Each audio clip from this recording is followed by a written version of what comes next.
Metafix is a show that teaches you how to think in the metagame. I am not here to give you the answers, nor am I going to tell you how to win. Metafix teaches you how to play in the metagame and how to react around the metagame and what is in the metagame. If you're looking for the answers, try HC Realms, check the forums, they have all kinds of neat toys and tools and teams being brought up, and check the results of a lot of the ROC tournaments or any Worlds tournaments to see how teams played out and what teams were used for. I'm just here to help you think.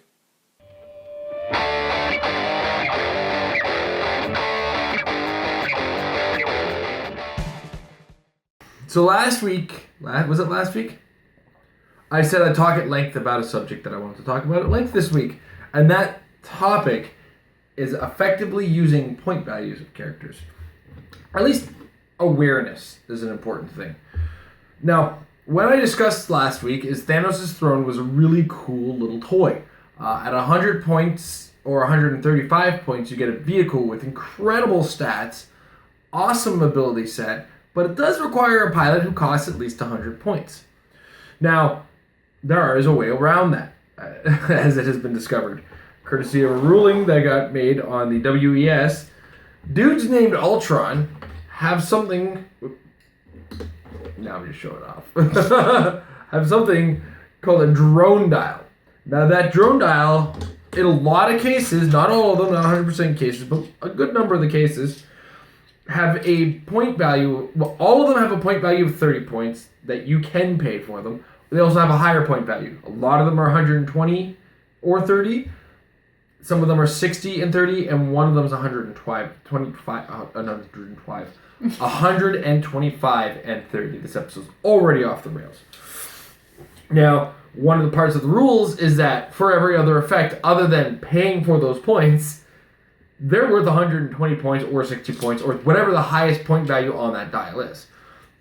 This is a mechanic we've seen before, but has always had a limiting factor. In the past, we had Multiple Man and Mysterio, who you had to pay the full points for the first one. And then every subsequent one that you paid for afterwards came at a lower cost. Now, to a degree, you had to try to figure out which one was which. Never could. But all the figures that you paid 25 points for and the one that you paid 75 points for all counted as the 75-point version. Now, how this differs from the Ultrons is that you never have to pay the full points for any of them. You can always pay 30 for them. And then, for every other effect in the game, they count as 120 or 60 or 125. Now, I'm going to put aside the ones that do cost 60. So the Ultron 5 and the Ultron 1, they get put aside as far as the meta discussion is concerned. As far as the discussion is concerned for the meta, these Ultrons, Nick Fury, get out of here. I know Nick Fury has a very similar effect to what the Multiple Man has, and Mob Rule works like the Multiple Man in the same way. But the Ultrons take the cake. The reason for this is that at 120 points, they're very flexible with a new mechanic in the game. That mechanic? ID cards. I've made a comment several times with people, and I want to stick by it. Ultron is better at using Avengers ID cards than Avengers are at using Avengers ID cards. And the reason I say this is because for the purposes of calling in help with these characters, they cost their peak point cost. And in the ones that I'm looking at right in front of me, that's 120 to 125. There's one that comes in 125. That said, what else did they come with? Well, the ID card has a requirement that the character be clear, have no action tokens on them. Well, when you were in that game state with an Ultron, the action that you take doesn't count towards your action total. Now, Amber just kind of made this face. So the beginning of the turn, the Ultron, who calls in help at an action token, but that action doesn't count towards your action total. So usually the threat of, oh my god, if I use an ID card, I might lose one of my actions in order to use the action to get the guy. So it takes 2 actions to do it. The Ultrons get around that. What's even better is at 120 points, you get a ton of options as far as characters that can be brought in are concerned. I mean, you're not just limited to characters like Triathlon or... I stopped calling them Triathlon, man. Yes.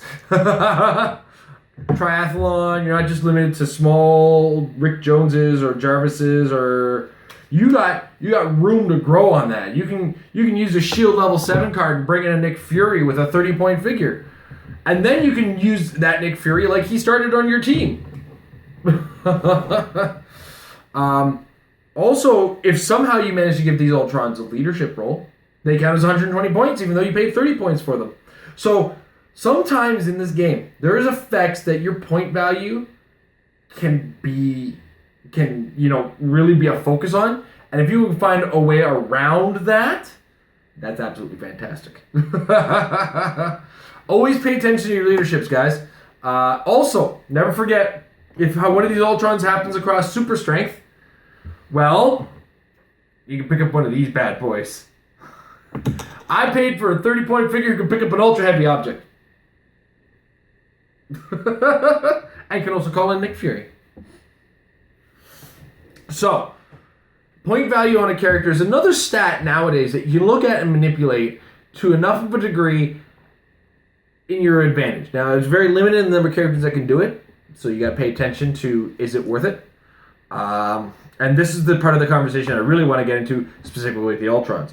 They have such a varying degree of keywords outside of most of them having a robot. Now, we've got two of them, the Ultron 8 and the Ultron 14 in my stack here that just have the Ultron keyword. Love you guys. But then you get into the other groups, like the Phalanx Ultron, who comes with a very potent soldier keyword. Soldier is a keyword that really can use some characters who are at 30 points with stats that are astronomically better than a 30-point character. One of the things to point out about these Ultrons is they have a first click that has sidestep, 10 attack, 3 damage, 6 range, 17 invulnerable, 8 movement. That's all of them. But then they all have their second click. And that's where they all start to differ. And it's like, oh wow, this is where these Ultrons start to shine. Now at the 30-point version, after pass that second click, bad news. You've just lost 30 points. But you just lost 30 points. They don't count as 120 points for purposes of dying. Just scoring and paying for them. But you got ones like the Ultron Future, who has the Future keyword. Who knew? You have Ultron 7, who has the Inhuman keyword. Now, there's already 30-point Inhuman characters, but they can be brought in by another character. These guys can fill in some space. And add in the fact that a lot of Inhumans already have the ability to perplex other Inhumans. It's a pretty cool effect. You got Ultron 18.2, who has Stark Industries. Well, I don't know if you guys noticed in the starter set of Age of Ultron, but there's a lot of guys with Stark Industries in that. And if you go back to the Invincible Iron Man set, there's a ton of Stark Industries characters in that as well. And that can really, really help you back you up there. As well, I can't tell you how many scientist teams I've built. Well, Ultron 6 comes with the scientist keyword. That's pretty cool. The 30-point version comes with some Psychic Blast and some awesome ignoring abilities. Or just play them at 160 with Pulse Wave across the entire dial. Amber's shrugging with me. Like, oh, I guess you could do that too, huh? Now, as far as the best stats for these 30-point Ultrons go, the second click of the Ultron 8 is the shining point. This one comes with 9 movement with running shot, 11 attack with psychic blast, 4 damage, and 17 defense with invulnerable. Now, this is the best offensive stats. This is the guy you want piloting that vehicle I was telling you wanted to pilot. At 120 points, he counts as 120 for piloting Thanos' throne. Throw him on the 100-point version. You're coming out with running shot, 11 attack, 4 damage with pulse wave. And it only costs you 130 points. 165 points, 11 attack, 4 damage whenever you need it. 12 movement with phasing. You kind of get where I'm going with that. Actually, I think it's 15 movement with phasing now that I'm off the top there. So, that said, pay attention to your point value, guys, because there's things out there that are using your point values to great use, and it's time to take advantage of these guys that don't care about how much you paid for them because they're worth 120 points. That's been my episode of a lot of Ultron talk. I think I've actually peaked out of Ultron talk, and I don't know if I'm going to talk about anything else in pertaining to Ultron until maybe, I don't know, there might be something next week. We'll see. Till next time, guys, just remember, practice makes your team better. The opinions and thoughts brought to you in Metafix are not meant for the casual game at the table.